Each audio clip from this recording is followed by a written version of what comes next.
Hi guys, இன்றைக்கி பார்த்தீங்கன்னா நம்ம ஜஃபர் பாய் ஸ்டைலில் நீங்கள் மட்டன் பிரியாணி ட்ரை பண்ணலாம். வாங்க பார்ப்போம். ஃபஸ்ட்டு ஆயில் 200 கிராம் போட்டுட்டு ஆனியன் 400 கிராம் போட்டுக்கலாம்.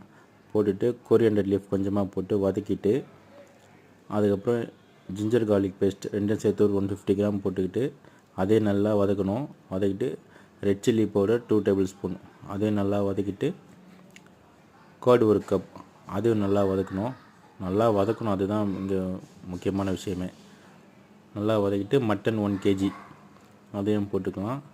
நெக்ஸ்ட்டு வந்து பார்த்திங்கன்னா வாட்டரோட அளவு வந்து 1:2 ரேஷியோ தண்ணி ஊற்றி நல்லா மிக்ஸ் பண்ணிவிட்டு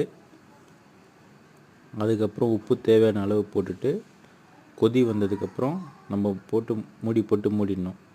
அதுக்கப்புறம் ஓப்பன் பண்ணதுக்கப்புறம் அரிசி வந்து 1 kg இப்போ போட்டுறோம். இப்போ பாருங்கள், பிரியாணி ரெடி ஆகிடுச்சு.